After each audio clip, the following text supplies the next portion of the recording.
मुझे जैसे जैसे टाइम मिल रहा है मैं कोशिश कर रहा हूँ कि मैं ऐसे अकाउंट्स का 25 का पेपर ख़त्म कर दूँ। ठीक है, चलिए 1 मिनट।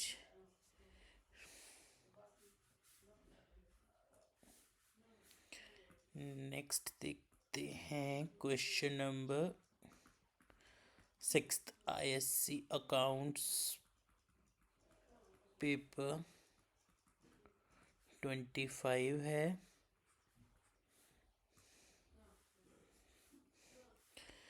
चलिए ये पढ़ते हैं। Hoodie limited made the following borings in the year 23-24.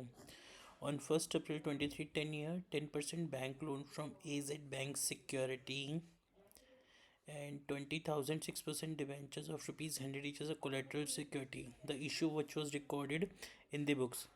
हमने इतने का लोन लिया 25 लाख का,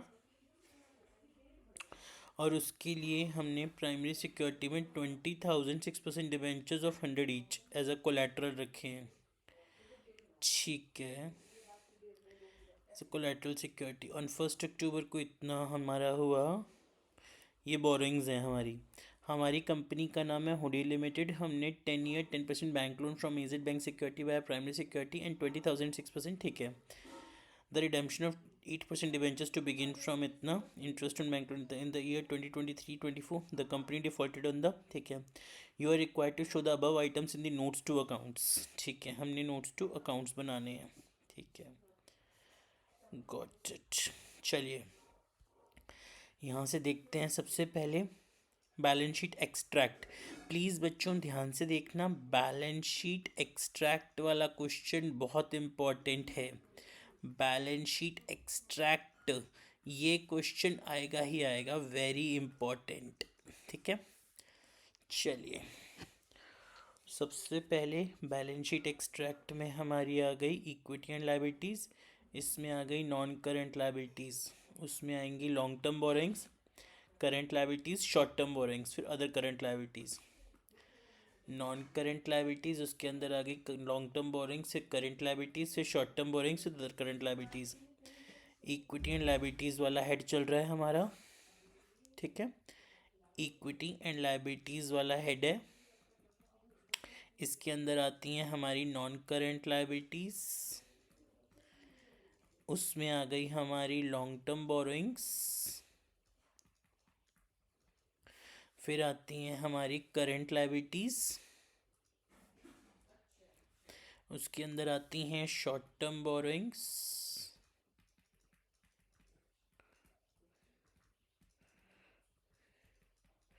और अदर करंट लायबिलिटीज़ ये आती हैं हमारी। ठीक है, non current liabilities, long term borrowings, current liabilities, short term borings, other current liabilities.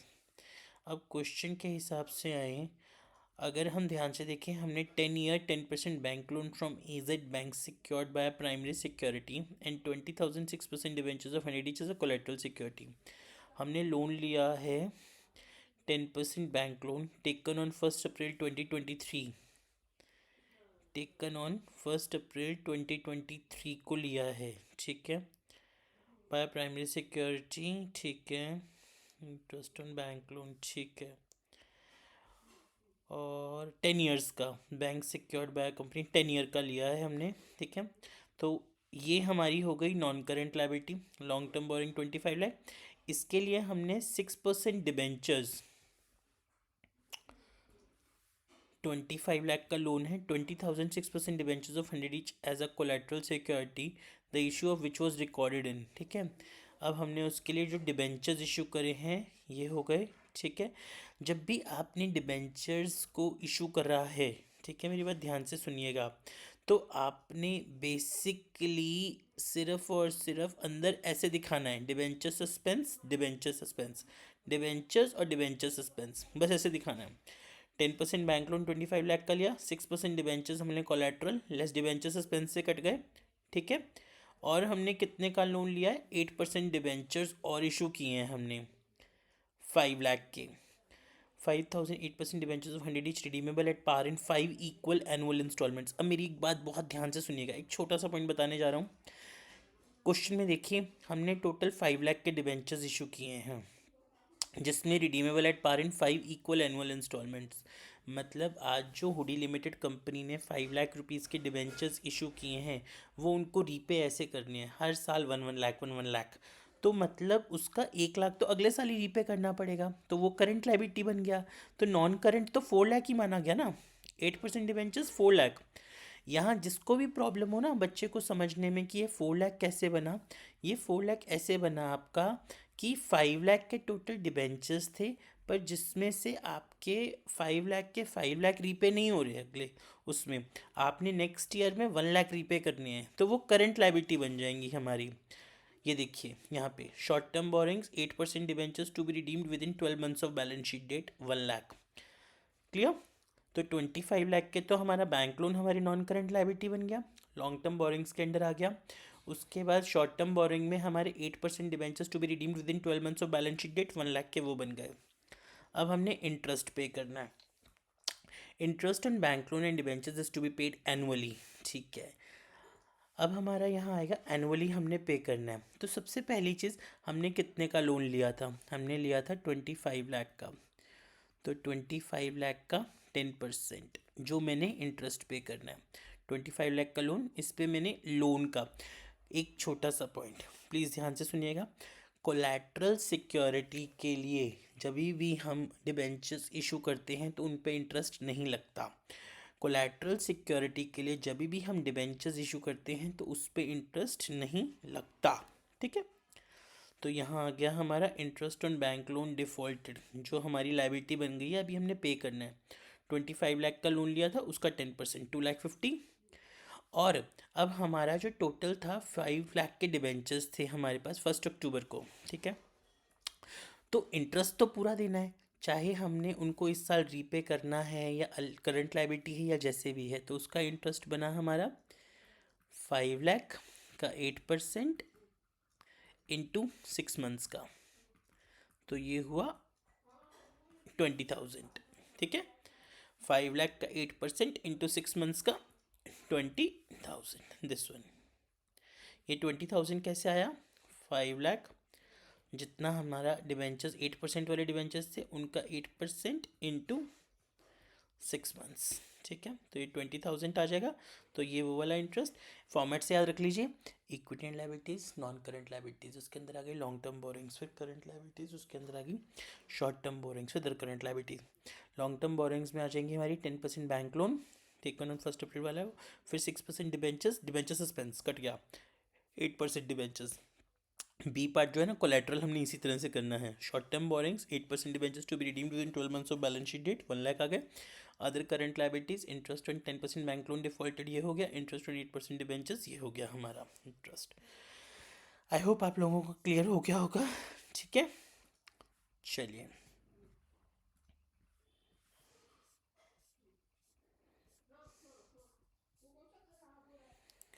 इसके बाद अगला क्वेश्चन है हमारा 5th वन, एक ये और देख लेते हैं।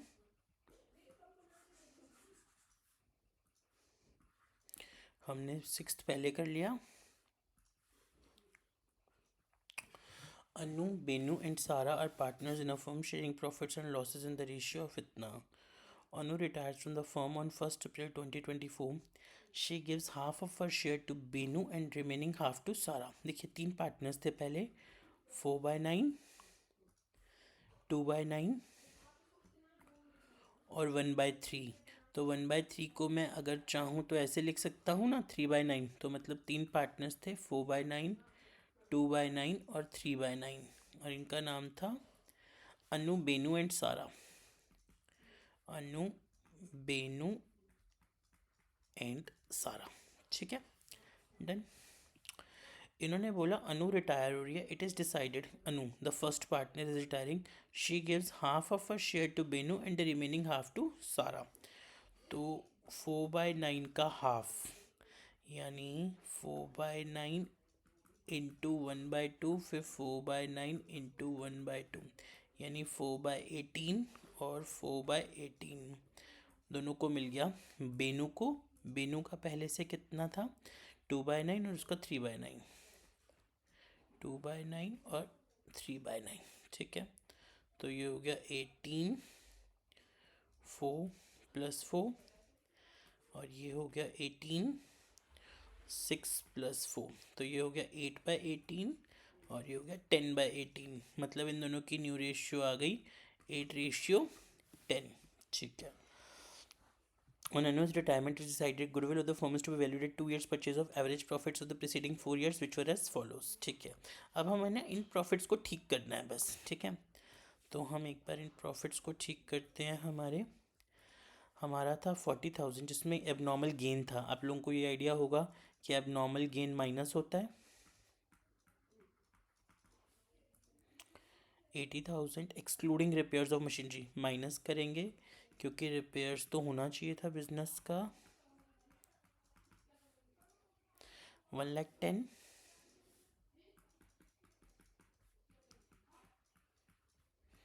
और 40 का लॉस।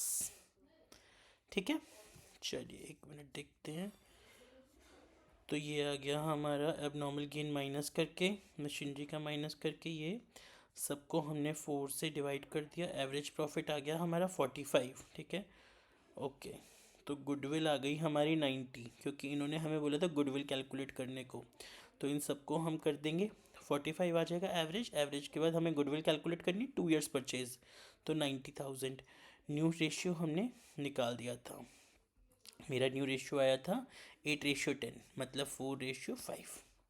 मैंने कैसे किया था? 4/9 का हाफ पहले बेनू को मिला था तो उसका ओल्ड था और उसमें गेनिंग प्लस कर दो। न्यू का फॉर्मूला देखो, new share is equals to old share plus gaining share.